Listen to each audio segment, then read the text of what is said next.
देखो चैप्टर है आपके पास परमुटेशंस एंड कॉम्बिनेशंस। ठीक है, क्योंकि परमुटेशन कॉम्बिनेशंस ये जो चैप्टर है बहुत ही इंपॉर्टेंट चैप्टर है। ये आपके इसके एग्जाम में, ठीक है, एंट्रेंस एग्जाम में आपके पास बैंकिंग के पेपर देने हैं या फिर और कोई एग्जाम देने हैं, आपने बहुत क्वेश्चन मिलते हैं। ठीक है, परमुटेशन एंड कॉम्बिनेशंस के। तो ये बहुत इंपॉर्टेंट चैप्टर है। ठीक है, तो इसको थोड़ा ध्यान से करना। ठीक है, आ जाओ सबसे पहले हम कर लेते हैं यहाँ कॉम्बिनेशन होता क्या है और परमुटेशन का मतलब क्या है। ठीक है, कॉम्बिनेशन का मतलब क्या है और परमुटेशन का मतलब क्या है। देखो, कॉम्बिनेशन का मतलब है सिलेक्शन। ठीक है, सिलेक्शन ऑफ थिंग्स। ठीक है, या ऑब्जेक्ट्स। ठीक है, थिंग्स की या ऑब्जेक्ट्स की सिलेक्शन करना। ठीक है, कॉम्बिनेशन का मतलब है जस्ट सिलेक्शन। ठीक है, इसे कहते हैं हम कॉम्बिनेशन। ठीक है, यहाँ पर ऑर्डर मैटर नहीं करता है, ऑर्डर डजंट मैटर। ठीक है, थिंग्स का जो ऑर्डर है वो मैटर नहीं करता है। ओके, ठीक है, मैं एग्जांपल भी लूंगा भी। कॉम्बिनेशन का मतलब क्या है? Selection of things. ठीक है, कि आपने सिलेक्ट करना है। ठीक है, कि आपके पास ऑब्जेक्ट की सिलेक्शन करनी है, थिंग्स की सिलेक्शन करनी है। ठीक है, और इसमें ऑर्डर मैटर नहीं करता है। ठीक है, जैसे मान लो आपके पास क्या है, 3 क्रिकेट प्लेयर्स हैं। ठीक है, 3 क्रिकेट प्लेयर्स हैं। ठीक है, और आपने जो है सिलेक्ट करने हैं, एंड सिलेक्ट करने कितने, 2 प्लेयर्स। ठीक है, ठीक है, सिलेक्ट 2 प्लेयर्स। ठीक है, आउट ऑफ 3 प्लेयर्स। मान लो 3 प्लेयर्स आपके पास, सचिन, ठीक है, द्रविड़ एंड कोहली। ठीक है, सचिन को एस से लिख देता हूँ मैं, से डी से, एंड कोहली को के से। ठीक है, तो कोई यहाँ पर आपने सिलेक्ट करने हैं प्लेयर। ये 3 प्लेयर्स दिए, इनमें से आपने कोई 2 प्लेयर सेलेक्ट करने हैं। ठीक है, या तो सचिन और द्रविड़ को सेलेक्ट करोगे।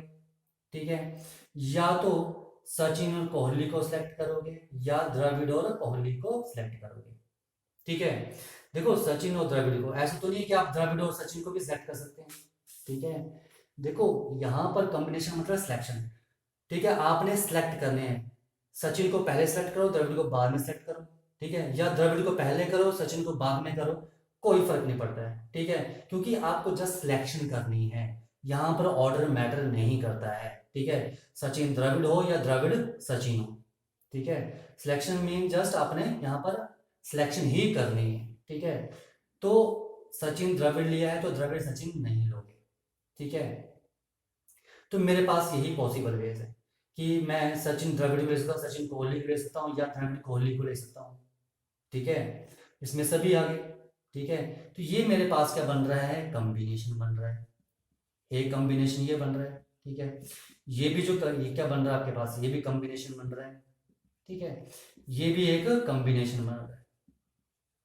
ठीक है, और ये जो सभी हैं इन्हें क्या बोलते हैं हम, कॉम्बिनेशंस। ठीक है, कॉम्बिनेशंस। ये एक कॉम्बिनेशन, ये भी एक, ये भी एक कंबाइन कर दो, ये हमारे पास क्या बन गए, कॉम्बिनेशंस। ओके, एक बार फिर सुन लो, कॉम्बिनेशन का मतलब है सिलेक्शन ऑफ थिंग्स। ठीक है, इसमें ऑर्डर मैटर नहीं करता है। ये मैंने एक एग्जांपल लिया। ठीक है, कि आपको यहाँ पर 2 प्लेयर सेलेक्ट करने हैं आउट ऑफ दिस 3 प्लेयर्स। ठीक है, तो यहाँ पर आप सचिन या सचिन द्रविड़ को सिलेक्ट करो, या द्रविड़ सचिन को सिलेक्ट करो, बात तो एक ही है। ठीक है, टीम में तो दोनों आ रहे हैं। ठीक है, चाहे पहले सचिन को करो चाहे पहले द्रविड़ को करो। ठीक है, तो सचिन द्रविड़ ले रहे हो। ठीक है, तो द्रविड़ और सचिन भी एक ही बात है। ठीक है, तो कॉम्बिनेशन का मतलब सिलेक्शन ऑफ थिंग्स, और यहाँ पर ऑर्डर मैटर नहीं करता है। ओके, एक एग्जांपल और लेते हैं। ठीक है, मान लो आपको क्या करना है, सिलेक्ट करने हैं 2 ऑब्जेक्ट्स। ठीक है, आउट ऑफ 7 ऑब्जेक्ट्स। मान लो आपके पास 7 ऑब्जेक्ट्स हैं, A B C D E F and G, 1 2 3 4 5 6 7। ठीक है, मान लो आपके 7 ऑब्जेक्ट्स हैं, आपने इसमें से कितने ऑब्जेक्ट सेलेक्ट करने हैं, ओनली 2 ऑब्जेक्ट सेलेक्ट करने हैं। ठीक है, तो देखो वो 2 ऑब्जेक्ट्स क्या होंगे, या तो आप क्या करोगे, ए बी को सेलेक्ट करोगे, ठीक है, या ए सी को ए बी को, या ए सी ए डी, या ए डी को ए बी को सेलेक्ट करोगे, या ए सी को, या ए डी को, या ए ई को, ठीक है, वैसे या ए एफ को सेलेक्ट करोगे, या ए जी को सेलेक्ट करोगे, ठीक है, यही सेलेक्ट करोगे। दूसरी पॉसिबिलिटी, ठीक है, अब बी के साथ या तो आप बी सी को सेलेक्ट करोगे, देखो बी ए को तो नहीं करोगे क्योंकि ए बी ऑलरेडी कर चुके हो, तो ए बी और बी ए एक ही बात है, ठीक है, तो ए बी को सिलेक्ट कर चुके हो, ठीक है, तो बी ए बी दोनों एक ही बात है, तो बी ए को नहीं लोगे, तो मेरे पास क्या जाएगा, B C, B D, B E, B F and B G, ठीक है। अब आपके पास क्या जाएगा, सी डी, सी ई, सी एफ या सी जी, ठीक है, या तो आपके पास क्या जाएगा, डी ई, ठीक है, डी एफ या डी जी, ठीक है, वैसे आपके पास क्या जाएगा, ई एफ या ई जी, ठीक है, या फिर एफ जी, ये आपके पास पॉसिबल बन रहे हैं, ठीक है, क्योंकि ए बी हमने लिया तो बी ए नहीं लेंगे क्योंकि यहाँ पर सिलेक्शन करनी है, ऑर्डर मैटर नहीं करता है, ठीक है, ए बी लो चाहे बी ए लो एक ही बात है। तो मेरे पास यहाँ पे कितने बन रहे, 1 2 3 4 5 6 5 11 15 18 20 21, तो यहाँ पर मेरे पास 21 कॉम्बिनेशंस बन रहे हैं, ठीक है, कि मुझे 2 ऑब्जेक्ट सेलेक्ट करने हैं आउट ऑफ दिस 7 ऑब्जेक्ट्स, ठीक है, तो मेरे पास यहाँ पर 21 कॉम्बिनेशन है, इन 21 कॉम्बिनेशन में से कोई भी सिलेक्ट हो सकता है, ठीक है, तो इसे हम कहते हैं combination. Combination mean just selection, ठीक है, selection of R objects from N objects, ठीक है, तो कॉम्बिनेशन क्या है, कॉम्बिनेशन आपके पास सिलेक्शन ऑफ आर ऑब्जेक्ट्स, ठीक है, फ्रॉम एन ऑब्जेक्ट्स, ठीक है, आपके पास एन ऑब्जेक्ट्स हैं, उसमें से आपने कितने ऑब्जेक्ट सेलेक्ट करने हैं, इसे हम कहते हैं कॉम्बिनेशन, ठीक है। नेक्स्ट आ जाओ परमुटेशन, ठीक है, देखो परमुटेशन क्या है,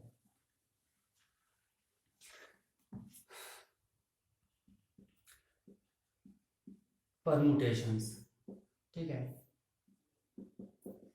देखो परमुटेशन होती है आपके पास अरेंजमेंट, क्या होती है ये, अरेंजमेंट ऑफ थिंग्स, ठीक है, कॉम्बिनेशन था सिलेक्शन ऑफ थिंग्स, ठीक है, वहां पर ऑर्डर मैटर नहीं करता था, परमुटेशन है अरेंजमेंट ऑफ थिंग्स, यहां पर अरेंज करना है, और यहां पर जो है ऑर्डर ऑफ थिंग्स जो है इज इंपॉर्टेंट, यानी कि यहां मैटर करता है, ठीक है, परमुटेशन में जो है अरेंजमेंट करेंगे हम थिंग्स की, ऑब्जेक्ट्स की, ठीक है, और यहाँ पर ऑर्डर मैटर करता है, ठीक है, यहाँ ए बी और बी ए अलग चीज है, ठीक है, देखो जैसे आपके पास A B and C 3 objects हैं, ठीक है, इन्हें अरेंज करना है, तो हम कैसे अरेंज करेंगे, ए बी सी, ठीक है, या ए सी बी, ठीक है, बी ए सी, या बी सी ए,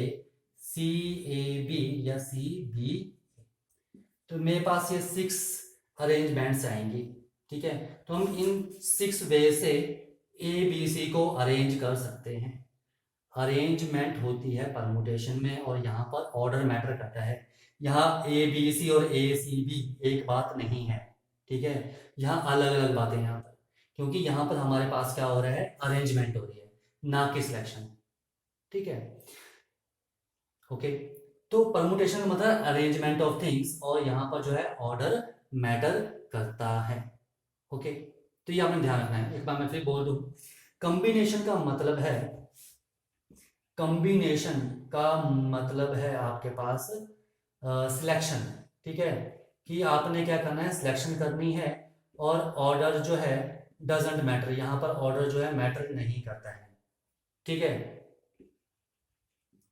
ये डिफरेंस है दोनों के बीच में। और परमुटेशन क्या है, अरेंजमेंट होती है, कॉम्बिनेशन सिलेक्शन होती है, परमुटेशन में ऑर्डर मैटर करता है, कॉम्बिनेशन में ऑर्डर मैटर नहीं करता है। ये आपने ध्यान रखना है, ठीक है। आज जो नेक्स्ट है हमारे पास, ठीक है, फंडामेंटल प्रिंसिपल ऑफ काउंटिंग, ठीक है। मैं इसको रफ कर देता हूँ। देखो, फंडामेंटल प्रिंसिपल ऑफ काउंटिंग, या इसे हम मल्टीप्लिकेशन प्रिंसिपल भी बोलते हैं, ठीक है। ये होता क्या है, ठीक है, अगर मान लो एक इवेंट आपका m डिफरेंट वे से हो रहा है, ठीक है, और साथ में उसके दूसरा इवेंट जो है वो n डिफरेंट वे से हो रहा है, ठीक है, तो जो नंबर ऑफ इवेंट्स आएंगे वो आएंगे m इंटू n, ठीक है। मैं एक बार लिख देता हूँ, फिर आपको मैं एग्जांपल से बताता हूँ इसे, ठीक है। मान लो if an event can occur in m different ways, ठीक है, following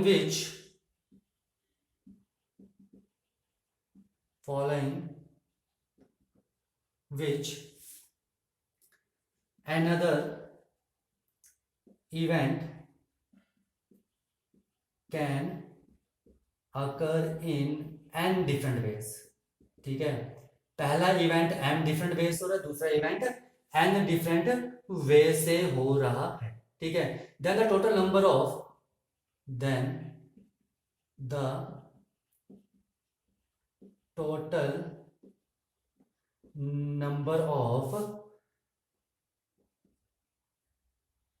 जो टोटल नंबर ऑफ अकरेंस होगी ऑफ द इवेंट्स, क्या होगी वो, of the events in the given order m into n, ठीक है।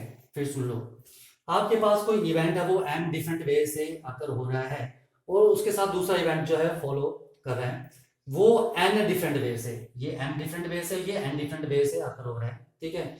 जो टोटल नंबर ऑफ अकरेंस आएगी वो क्या आएगी, m इंटू n। जैसे मैं एक एग्जांपल लेता हूं, ठीक है, मैं यहां पर एक एग्जांपल ले रहा हूं, ठीक है। मान लो राम जो है, ठीक है, राम के पास क्या है, 3 पेंट्स हैं, ठीक है, और 2 पेंट्स ले लो, 2 पेंट्स एंड 3 शर्ट्स हैं, ठीक है। राम के पास क्या 2 पेंट्स हैं एंड 3 शर्ट्स हैं, ठीक है। तो बोलते हैं कि वो कितने तरीके से ड्रेसअप हो सकता है, ठीक है। राम के पास 2 पैंट्स एंड 3 शर्ट्स हैं, तो वो कितने वे से ड्रेसअप हो सकता है, यानी कितने वे से इनको डाल सकता है, ठीक है। मान लो पैंट है उसके पास P1 एंड P2 और शर्ट क्या की S1 S2 एंड S3, ठीक है। देखो P1 pant and P2 pant, तो P1 पैंट के साथ वो शर्ट 1 भी डाल सकता है, शर्ट 2 भी डाल सकता है, या शर्ट 3 भी डाल सकता है, ठीक है। और पैंट 2 के साथ वो शर्ट 1 भी डाल सकता है, शर्ट 2 भी डाल सकता है, शर्ट 3 भी डाल सकता है। यानी कि मेरे पास क्या बन रहा है, P1 S1, P1 S2, P1 S3, pant 1 के साथ शर्ट 1, ठीक है, पहली पैंट के साथ दूसरी शर्ट, पहली पैंट के साथ तीसरी शर्ट भी डाल सकता है, ठीक है। और यहाँ पर सेकंड पैंट के साथ फर्स्ट शर्ट भी डाल सकता है, सेकंड पैंट के साथ वो सेकंड शर्ट भी डाल सकता है, सेकंड पैंट के साथ वो थर्ड शर्ट भी डाल सकता है। तो देखो यहां पर मेरे पास ये 3 वेज बन रहे हैं, यहां भी मेरे पास कितने वेज बन रहे हैं, 3 वेज। टोटल कितना हो गया मेरे पास, ठीक है, 6 पॉसिबिलिटीज बन रही है, ठीक है, या 6 वेज बन रहे हैं, या 3 पॉसिबिलिटीज बन रही है, दिस इज 3 पॉसिबिलिटीज, ठीक है, and this is again 3 possibilities, okay. 3 possibility यहां बन रही है, 3 पॉसिबिलिटीज, टोटल पॉसिबिलिटी क्या है 6, तो 6 वे से वो ड्रेसअप हो सकता है, ठीक है। तो फंडामेंटल प्रिंसिपल यही बोल रहा है, ठीक है। देखो 2 पैंट्स हैं, ये फर्स्ट इवेंट आ गया, if an event occur in m different ways, ठीक है। फर्स्ट इवेंट में उसके बाद 2 पैंट्स हैं, ठीक है, वो 2 पैंट में से कोई भी डाल सकता है, m डिफरेंट वेज आ गए, m क्या आ गया 2, ठीक है। फॉलोइंग विच अनदर इवेंट, ये दूसरा इवेंट आ गया, can occur in n different ways, यानी कि शर्ट को वो कितने तरीके से डाल सकता है, 3 तरीके से, n की वैल्यू क्या आ गई 3, ठीक है। तो 3 डिफरेंट वे से वो शर्ट डालता है। जो total number of occurrence of events आएगी, ठीक है, वो क्या आएगी m इंटू n, यानी कि मेरे पास क्या आएगा वो 2 इंटू 3, यानी कि वो आना चाहिए 6। देखो 6 ही आ रहा है। ठीक है, तो ये है मेरे पास फंडामेंटल प्रिंसिपल ऑफ अकाउंटिंग। ठीक है, एक एग्जांपल मैं और आपको बताता हूँ इसके साथ। ठीक है, अब देखो। ठीक है, ओके चलो इतना रहने दो। ठीक है, एक बार फिर सुन लो। यहाँ लिखा है if an event can occur in an different ways.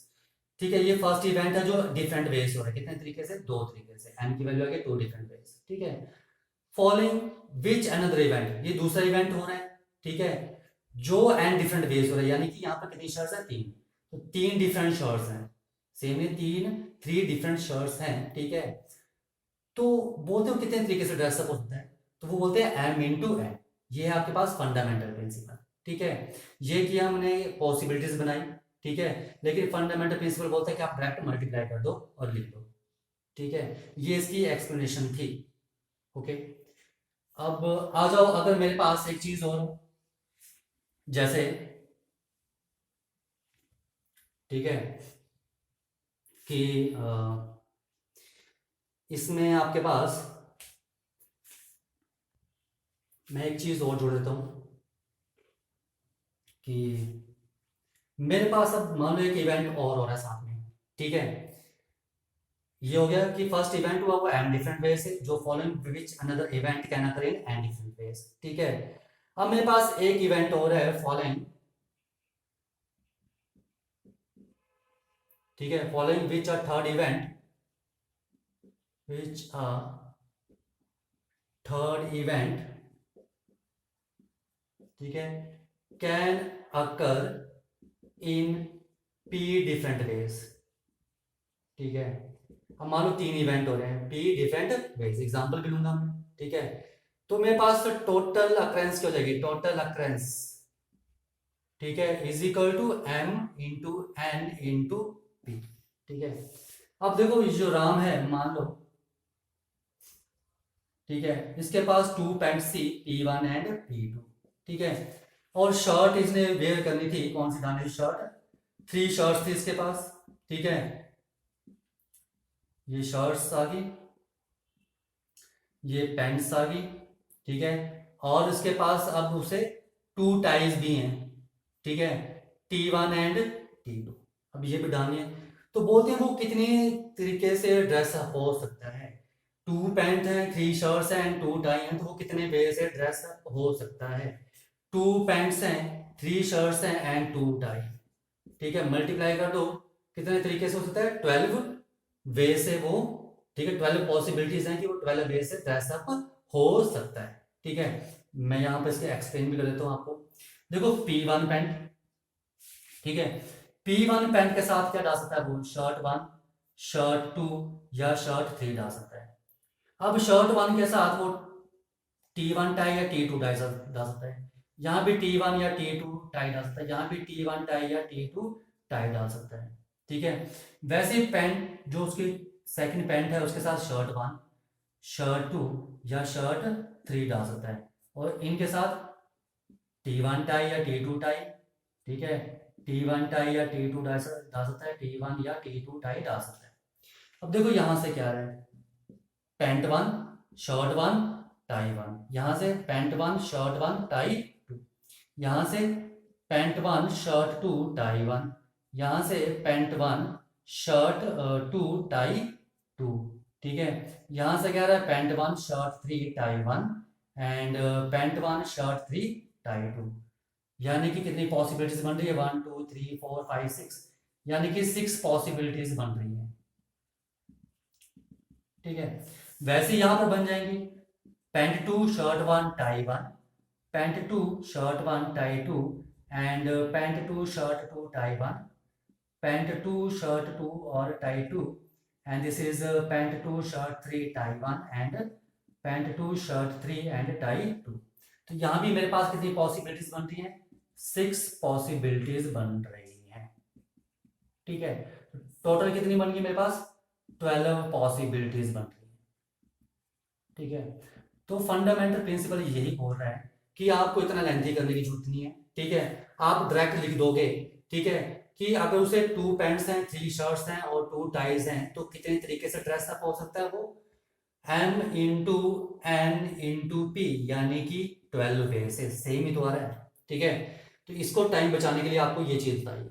ठीक है, तो ये इसकी एक्सप्लेनेशन है कि ये मेरे पास ये चीज बनेगी। ठीक है, तो फंडामेंटल प्रिंसिपल है, उसको ये करके बता दिया। ठीक है, तो ये फंडामेंटल प्रिंसिपल है ऑफ काउंटिंग का, इसे हम मल्टीप्लिकेशन प्रिंसिपल भी बोलते हैं। ठीक है, एक बार फिर सुन लो फंडामेंटल प्रिंसिपल क्या है, कि अगर आपके पास कोई इवेंट है, एम डिफरेंट तरीके से हो रहा है, ये एम डिफरेंट तरीके से हो रहा है। ठीक है, और फॉलोइंग विच अनदर इवेंट, एक इवेंट ये हो रहा है, दूसरा जो एन डिफरेंट वे से हो रहा है, following which a third event can occur in P different ways, और ये जो थर्ड इवेंट है वो पी डिफरेंट वे से हो रहा है, तो जो टोटल अकरेंस होगी, वो जो टोटल अकरेंस होगी वो इनकी मल्टीप्लिकेशन होगी। ये था फंडामेंटल प्रिंसिपल। ठीक है, देखो कुछ क्वेश्चंस कर लेते हैं, एग्जांपल्स हैं। ठीक है, मैं इसको रफ कर देता हूं। देखो एग्जांपल है आपके पास, find the number of 4 letter words. ठीक है, विद और विदाउट मीनिंग, आपने एक 4 लेटर वर्ड्स, ठीक है, आपने निकालने की 4 लेटर वर्ड्स कितने बन सकते हैं विद और विदाउट मीनिंग, जिसका मीनिंग हो चाहे ना हो, which can be formed out of the letter of the word rose. ये जो आर ओ ऐसी रोज वर्ड है, इन लेटर का यूज करके, ठीक है, आपने वर्ड बनाने हैं, कितने वर्ड बना सकते हो इन वर्ड का यूज करके, इन वर्ड का यूज करके आपने वर्ड बनाने हैं, बनाने लेटर बनाने हैं। ठीक है, कि कितने बना सकते हो, ठीक है, कितने वर्ड्स बना सकते हो, इन 4 लेटर का यूज करके आपने बताना है कि आप कितने वर्ड बना सकते हो विद और विदाउट मीनिंग। पर रेपिटेशन नहीं होनी चाहिए। ठीक है, रेपिटेशन नहीं होनी चाहिए, मतलब अगर आपने एक बार आर को यूज कर लिया तो दूसरी बार आर को यूज नहीं कर सकते हो। देखो 1 2 3, ठीक है, 4 लेटर वर्ड बनाना है। ठीक है, तो मेरे पास ये 4 बॉक्सेस आ गए। ठीक है, अब देखो मेरे पास, ठीक है, क्या क्या लेटर है, आर ओ एस। ठीक है, तो देखो मैं फर्स्ट इसमें आर भी फिल कर सकता हूँ, ओ भी फिल कर सकता हूँ, एस भी फिल कर सकता हूँ और ई भी फिल कर सकता हूँ। चारों में से कोई भी लेटर फिल हो सकता है। तो यहाँ पर फर्स्ट बॉक्स को फिल करने की क्या पॉसिबिलिटीज, मैं कितने तरीके से इसको फिल कर सकता हूँ, 4 वे से। ठीक है, रेपिटेशन नॉट अलाउड, यानी कि जो आपने वर्ड यहाँ फिल कर लिया है वो आगे यूज नहीं करोगे। ठीक है, अब देखो आपने एक लेटर को यूज कर लिया। ठीक है, मान लो आपने ओ को यूज कर लिया है। अगर आपने ओ को यूज कर लिया तो आपके पास बचा आर एस ई। ठीक है, तो यहां पर आप क्या फिल कर सकते हो, आर एस या ई। तो मेरे पास 3 वर्ड में से कोई एक यूज कर सकते हो। ठीक है, तो मेरे पास यहाँ कितनी पॉसिबिलिटीज हैं, 3। मान लो आपने यहां आपने ओ यूज कर लिया था, मान लो आपने यहां पर एस यूज कर लिया। ठीक है, तो यहां पर मेरे पास क्या बचा, आर और ई। तो यहां पर मेरे पास 2 ही लेटर है कि इन दोनों को मैं फिल कर सकता हूँ।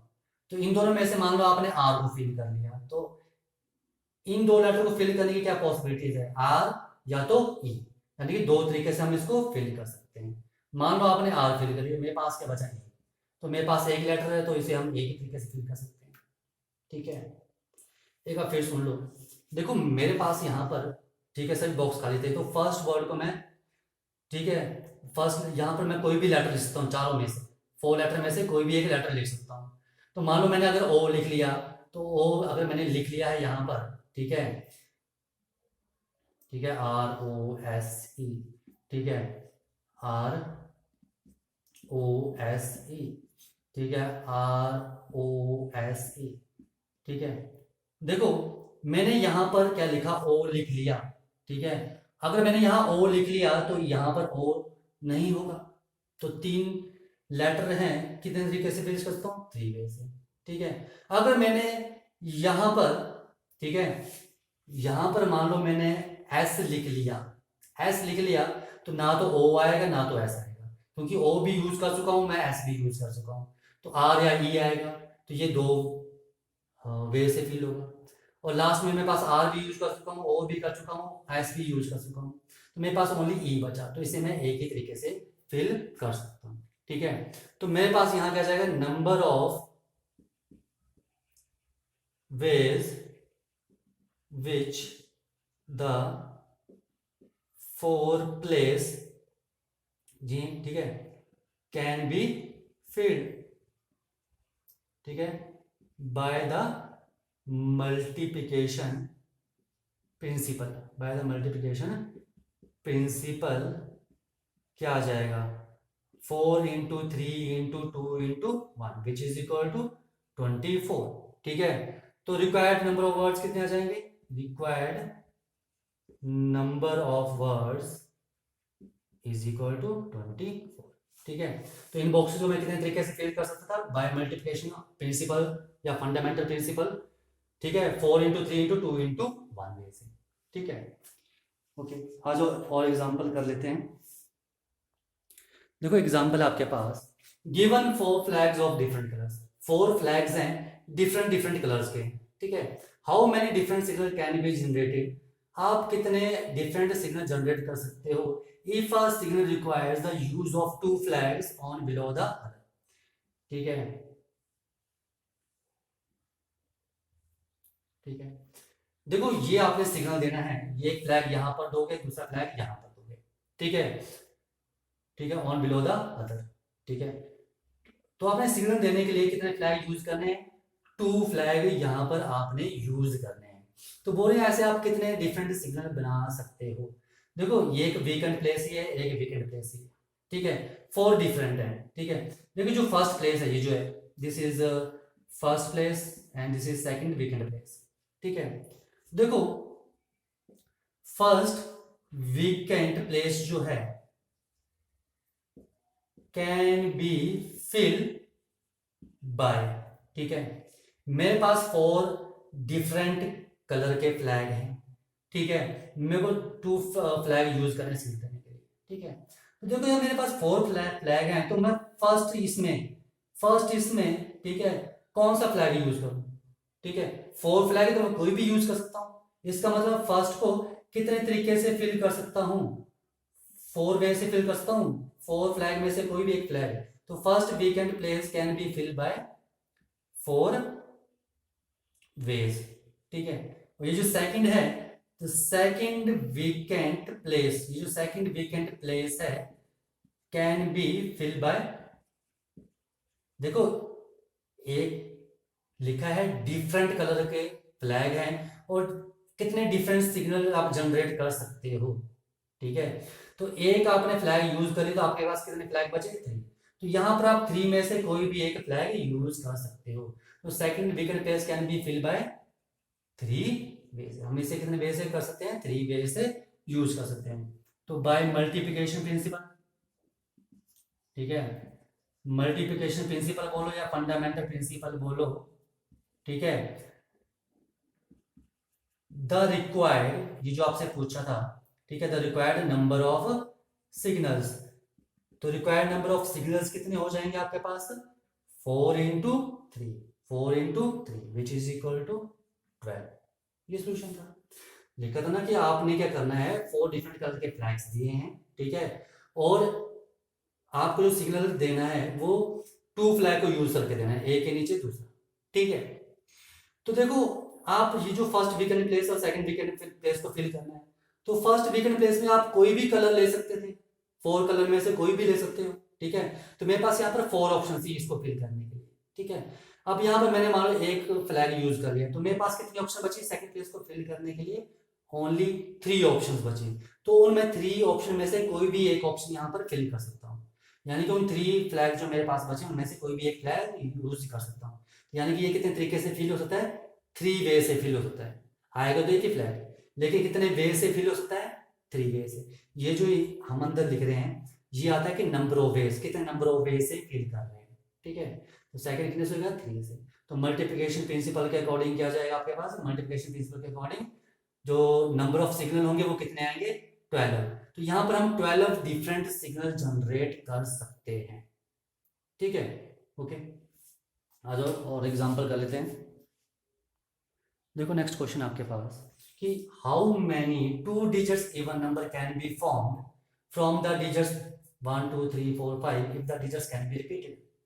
बोलते हैं कि आपके पास ये 2 डिजिट नंबर आपने फॉर्म करना है, ठीक है, और ये इवन होना चाहिए, ठीक है। और वो जो नंबर है आपने इन नंबर से फॉर्म करना है, जितने भी नंबर बनेंगे वो इन नंबर को यूज करके बनाने हैं, ठीक है। और इन नंबर्स को आप रिपीट भी कर सकते हो। अगर आपने 5 लिया है, अगर आपने 2 लिया है, तो फर्स्ट यहाँ पर 2 लिया तो यहाँ भी 2 ले सकते हो, ठीक है, यानी कि रिपीट कर सकते हो, ये यहाँ पर बोल रहे हैं। देखो, इन टू वीकेंड प्लेसेस को हम कई तरीके से फिल कर सकते हैं, ठीक है, लेकिन आपको बोला है कि ये इवन नंबर होना चाहिए। इवन नंबर होना चाहिए तो सबसे पहले हमें क्या करना पड़ेगा, इसका यूनिट प्लेस फिल करना पड़ेगा, ठीक है। तो जो यूनिट प्लेस है उसे हम किसी तरीके से फिल कर सकते हैं। Unit place can be fill, ठीक है। देखो, यूनिट इवन नंबर चाहिए। इवन नंबर कब होगा, जब लास्ट में क्या आएगा, 2 और 4 आएगा यहाँ पर। तो लास्ट में यानी कि इस बॉक्स में 2 या 4 आना चाहिए, इनमें से कोई एक नंबर आना चाहिए, ठीक है। तो इस बॉक्स को हम कितने तरीके से फिल कर सकते हैं, 2 वे से। Unit place can be fill by 2 ways. और वो कौन कौन से वेज हैं, 2 एंड 4, यानी कि इस कॉलम में हम 2 या 4 फिल कर सकते हैं, ठीक है। उसके बाद आती है टेंस प्लेस की बारी। तो tens place can be fill by, अब हम देखो टेंस प्लेस को कितने तरीके से फिल कर सकते हैं। अब इन्होंने बोला कि रेपिटेशन आपको अलाउ है, कि आप रेपिटेशन कर सकते हो, ठीक है। इसका मतलब है कि अगर आपने यहाँ पर 2 यूज किया तो 2 एक बार फिर यूज कर सकते हो, अगर 4 यूज किया तो आप 4 को एक बार फिर यूज कर सकते हो, ठीक है। तो इस फर्स्ट बॉक्स को, ये जो फर्स्ट वीकेंड प्लेस है, इसको मैं कितने तरीके से फिल कर सकता हूँ, 5 वे से। यहाँ पर मैं 1 भी फिल कर सकता हूँ, 2 भी, 3 और 4 और 5। इन पांचों में से मैं कोई भी नंबर फिल कर सकता हूँ। तो कितने वेज आ जाएंगे, 5 वेज। एक बार फिर सुन लो, इन्होंने बोला कि आपके पास 2 वीकेंड प्लेसेस हैं, आपने इन्हें फिल करना है, ठीक है। और इस तरह से फिल करना है कि आपके पास इवन नंबर बने। इवन नंबर कब बनेगा, जब यूनिट प्लेस पर 2 या 4 आएगा। तो यूनिट प्लेस को फिल करने के मेरे पास 2 वेज हैं, तो वो मैंने 2 वेज लिख लिए। कौन कौन से वेज है, 2 या मैं 4 फिल कर सकता हूँ, ठीक है। अब इन्होंने लिखा था कि रेपिटेशन अलाउ है, इसका मतलब आप यहाँ पर 1 2 3 4 5 में से यहाँ पर आप कोई भी डिजिट लिख सकते हो, ठीक है, क्योंकि कोई फर्क नहीं पड़ने वाला है। यहाँ पर आप और नंबर लिखो चाहे इवन नंबर लिखो, ठीक है, लास्ट में आपने इवन 2 या 4 लिख लिया है तो वो इवन नंबर बन चुका है। इसलिए हम फर्स्ट प्लेस को 1 2 3 4 या 5 किसी भी डिजिट से फिल कर सकते हैं। तो tens place can be filled by 5 ways, तो हम इसे 5 वेज से फिल कर सकते हैं, ठीक है। तो सो बाय मल्टीप्लिकेशन प्रिंसिपल, ठीक है, the two digit even number क्या आ जाएगा, इवन नंबर इज कितने आ जाएंगे, जो 2 डिजिट नंबर है वो कितने बन जाएंगे, 5 into 2 which is equal to 10, ठीक है। तो ये इन्होंने पूछा था कि how many 2 digit even number can be form. तो 10 इवन डिजिट हम यहां से फॉर्म कर सकते हैं इन 5 लेटर से, ठीक है, ओके। तो ये था इसमें। आ जाओ, एक लास्ट एग्जांपल है, ठीक है, एग्जांपल नंबर 4। देखो नेक्स्ट एग्जांपल आपके पास, find the number of different signals that can be generated by arranging at least 2 flags in order 1 below the other, ठीक है। यानी कि 1 बिलो द अदर का मतलब है ऐसे, ठीक है, कि आपको different number of different signal बताने, कितने सिग्नल आप जनरेट कर सकते हो, ठीक है। कम से कम आपको 2 फ्लैग्स लेने हैं ऑर्डर में, ठीक है, एक के ऊपर एक, ठीक है, ऑन ए वर्टिकल स्टार, ठीक है। If 5 different flags are available, कितने फ्लैग्स अवेलेबल है, 5 डिफरेंट फ्लैग अवेलेबल हैं, और कम से कम सिग्नल देने के लिए आपने 2 फ्लैग्स लेने हैं। कम से कम 2 लेने हैं तो आप 3 भी ले सकते हो, ठीक है, सिग्नल 3 भी ले सकते हो, ठीक है। आपने सिग्नल देना है तो आप यहाँ पर 4 फ्लैग्स भी ले सकते हो, ठीक है। और आपने सिग्नल देना है तो 1 2 3 4 5, 1 2 3 4 5, ठीक है। तो 5 फ्लैग्स ले सकते हो सिग्नल देने के लिए, पर कम से कम आपको 2 फ्लैग तो लेने ही पड़ेंगे। 2 फ्लैग ले लो, 2 नहीं तो 3 भी ले सकते हैं, 4 ले सकते हैं और 5 भी ले सकते हैं, ठीक है। इनसे हम सिग्नल जनरेट कर सकते हैं, यही लिखा है इन्होंने, generated by arranging at least 2 flags, कम से कम 2 फ्लैग्स को अरेंज करना है, ठीक है। तो 2 फ्लैग्स भी ले सकते हैं, 3 भी ले सकते हैं और 4 फ्लैग्स ले सकते हैं। यहाँ पर हम 5 फ्लैग्स भी ले सकते हैं। यहाँ पर 2 फ्लैग्स, ठीक है, यहाँ 3 फ्लैग्स भी हम ले सकते हैं, 4 फ्लैग्स भी ले सकते हैं एंड 5 फ्लैग्स भी ले सकते हैं सिग्नल देने के लिए, ठीक है। पर कम से कम 2 तो लेने ही पड़ेंगे, ठीक है। अब देखो पहले इसके लिए आ जाओ। ये आ गया आपकी जो फर्स्ट वीकेंड प्लेस है, ये फर्स्ट वीकेंड प्लेस, ठीक है, फर्स्ट वैकेंट प्लेस, ठीक है, can be fill, can be fill कितने तरीके से हम इसे फिल कर सकते हैं। देखो मेरे पास 5 फ्लैग है, तो मैं फर्स्ट वीकेंड प्लेस को 5 वे से फिल कर सकता हूँ। कितने वे से? 5 वे से। और जो सेकंड है, 5 फ्लैग्स हैं, एक यूज कर लिए, कितने बचे? 4। तो सेकंड, ठीक है, वीकेंड प्लेस को कितने तरीके से फिल कर सकता हूँ? Second vacant place can be fill by 4 ways. तो इसे मैं 4 तरीके से फिल कर सकता हूँ। सो बाय मल्टीप्लिकेशन प्रिंसिपल, ठीक है, तो नंबर ऑफ वेज क्या जाएंगे? Number of ways is equal to 5 into 4 which is equal to 20, ठीक है। यानी कि मैं इसे 20 वे से फिल कर सकता हूँ, ठीक है, पहला आ गया। दूसरा जाओ, दूसरे में मेरे पास कितने वीकेंड प्लेसेस हैं? 3 है, ठीक है। तो जो फर्स्ट वीकेंड प्लेस है इसे मैं कितने तरीके से फिल कर सकता हूँ? 5। सेकंड को 5 तरीके से फिल कर सकता हूँ, तो एक फ्लैग यूज हो गया, बचे 4। तो सेकंड को 4 वे से और थर्ड को 3 वे से, ठीक है। तो यहां क्या आ जाएगा मेरे पास? नंबर ऑफ वेज कितने आ जाएंगे? नंबर ऑफ वेज, ठीक है, यहां आ जाएंगे 5 इंटू 4 इंटू 3, 60 वेज से। तो यहां मैं 60 वेज से सिग्नल दे सकता हूँ। आ जाओ यहां पर, जब हम 4 फ्लैग यूज करेंगे तो फर्स्ट वीकेंड प्लेस को मैं 5 तरीके से फिल कर सकता हूँ, ठीक है। सेकंड 5 तरीके से फिल कर सकता हूँ। यहां पर अगर मैंने एक फ्लैग यूज कर लिया, मेरे पास बचे 4 फ्लैग्स, तो यहां मैं 4 फ्लैग में से कोई भी फ्लैग ले सकता हूँ, ठीक है। 2 फ्लैग यूज हो गए, कितने फ्लैग बचे? 3। यहाँ 3 फ्लैग्स में से मैं कोई भी फ्लैग ले सकता हूँ, ठीक है। अब बचे मेरे पास कितने फ्लैग? 2 फ्लैग, ठीक है। तो यहाँ मैं 2 में से कोई भी एक फ्लैग ले सकता हूँ। तो यहाँ पर कितने आ जाएंगे? नंबर ऑफ वेज कितने आ जाएंगे? 5 into 4 into 3 into 2 which is equal to 120 ways. तो यहाँ 120 वेज से मैं सिग्नल दे सकता हूँ। अब बात यहाँ इसकी बारी आती है। अब मेरे पास यहाँ 5 फ्लैग का सिग्नल भी दे सकता हूँ। तो फर्स्ट वीकेंड प्लेस में 5 तरीके से फिल कर सकता हूँ, क्योंकि 5 में से कोई भी एक फ्लैग। वैसे ही मैं ये 4, ठीक है। अब देखो 2 फ्लैग यूज हो चुके हैं, मेरे पास बचे 3 फ्लैग्स। तो इससे वीकेंड प्लेस को मैं 3 फ्लैग में से कोई भी एक फ्लैग दे सकता हूँ, ठीक है। अब मेरे पास बचे 2 फ्लैग्स, तो इसमें मैं 2 फ्लैग में से कोई भी एक फ्लैग यूज कर सकता हूँ, यानी कि 2 वेज, ठीक है। अब मेरे पास बचा एक फ्लैग, तो लास्ट में वो फ्लैग मुझे लेना पड़ेगा, यानी कि उसे मैं एक तरीके से ही फिल कर सकता हूँ। तो मेरे पास यहाँ कितने नंबर ऑफ वेज आ जाएंगे? Number of ways is equal to 5 into 4 into 3 into 2 into 1 which is equal to 120 ways, ठीक है। ओके, ये चीज समझ में आई, ठीक है। ये आ गया, क्या आ गया, ठीक है। इसे आप लिख सकते हैं नंबर ऑफ, या ऐसे लिख लो, ठीक है, the number of 5 flag signal, ठीक है।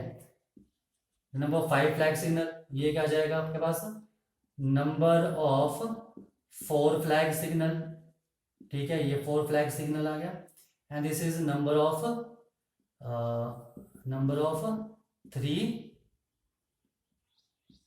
Flag signal. ये 3 फ्लैग सिग्नल कितने हो सकते हैं? और ये मेरे पास क्या गया? नंबर ऑफ 2 फ्लैग सिग्नल, ठीक है। ये 2 फ्लैग सिग्नल कितने आ सकते हैं मेरे पास? ये, ठीक है। तो देखो अगर मैं 2 फ्लैग लूँ तो इतने सिग्नल दे सकते हैं, ठीक है। 3 में इतने, 4 और 5 में लूँ तो इतने सिग्नल, ठीक है। तो मेरे पास क्या गया था? Required number of signals. तो मेरे पास जो टोटल नंबर ऑफ सिग्नल्स आ जाएंगे वो कितने आ जाएंगे total? Is equal to 20, 20 plus 60 plus 120 plus 1 20 which is equal to 121 to 120 240 300 and 320। तो दो रिक्वायर्ड नंबर ऑफ सिग्नल्स कितने रहेंगे 320 सिग्नल्स आ जाएंगे। ठीक है, आया समझ में? क्योंकि यहाँ क्वेश्चन में लिखा था कि आपने क्या करना है, डिफरेंट सिग्नल्स निकालने हैं। ठीक है, और उन डिफरेंट सिग्नल को देने के लिए आपके पास कम से कम 2 फ्लैग लेने पड़ेंगे। तो 2 फ्लैग से भी आप सिग्नल दे सकते हो, तो 3 फ्लैग से भी सिग्नल दे सकते हो, 4 फ्लैग से भी सिग्नल दे सकते हो और 5 फ्लैग से भी सिग्नल दे सकते हो। ठीक है, उसके अकॉर्डिंग ये मैंने फिल किया। ठीक है, अब टोटल नंबर ऑफ सिग्नल्स की बात है, तो ये भी सिग्नल, ये भी, तो इन सभी को मैंने ऐड कर दिया। तो रिक्वायर्ड नंबर ऑफ सिग्नल्स कितने आ जाएंगे मेरे पास 320 सिग्नल्स। ओके।